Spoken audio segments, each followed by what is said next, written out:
ಬಾಗಲಕೋಟೆ ಉಪಚುನಾವಣೆ ಕದನ.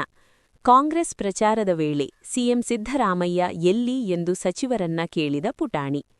ಸಚಿವ ಆರ್.ಬಿ. ತಿಮ್ಮಾಪೂರ್ ಅವರನ್ನ ನೋಡ್ತಿದ್ದಂತೆ ಸಿದ್ದರಾಮಯ್ಯ ಎಲ್ಲಿ ಎಂದ ಪುಟಾಣಿ.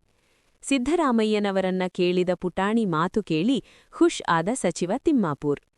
ಪುಟಾಣಿ ಕೂಡ ಸಿದ್ದರಾಮಯ್ಯನವರನ್ನ ಕೇಳುತ್ತೆ ಅಂದರೆ ನೋಡಿ, ಸಿದ್ದರಾಮಯ್ಯನವರು ಮಕ್ಕಳ ಮನಸ್ಸಲ್ಲೂ ಇದ್ದಾರೆ ಎಂದ ಸಚಿವರು. ಬಾಗಲಕೋಟೆ ನಗರದ ನಂದೀಶ್ವರ ನಗರದಲ್ಲಿ ಪ್ರಚಾರದ ವೇಳೆ ಘಟನೆ. ಮನೆಯೊಂದರ ಮುಂದೆ ಪ್ರಚಾರಕ್ಕೆ ತೆರಳಿದ ವೇಳೆ ಸಚಿವರಿಗೆ ಇತರ ಮುಖಂಡರಿಗೆ ಮಾಲೆ ಹಾಕಿ ಆರತಿ ಮಾಡಿದ ಮನೆಯವರು. ಆ ವೇಳೆ ಅದೇ ಮನೆಯ ಮುಂದೆ ಆರತಿ ಮಾಡುವ ಮಹಿಳೆ ಹಿಂದೆ ನಿಂತಿದ್ದ ಬಾಲಕನಿಂದ ಸಚಿವರಿಗೆ ಪ್ರಶ್ನೆ. ಸಿದ್ದರಾಮಯ್ಯ ಬಂದಿಲ್ಲ, ಎಲ್ಲಿ ಎಂದು ಪ್ರಶ್ನಿಸಿದ ಬಾಲಕ. ಪುಟಾಣಿ ಮಾತು ಕೇಳಿ ಹರ್ಷ ವ್ಯಕ್ತಪಡಿಸಿದ ಸಚಿವ ತಿಮ್ಮಾಪೂರ್. ನಂತರ ಮುಂದೆ ಅದೇ ಬಾಲಕನ ಕೆನ್ನೆ ಹಿಂಡಿ ಸಂತಸ ವ್ಯಕ್ತಪಡಿಸಿದ ಸಚಿವ ತಿಮ್ಮಾಪೂರ್.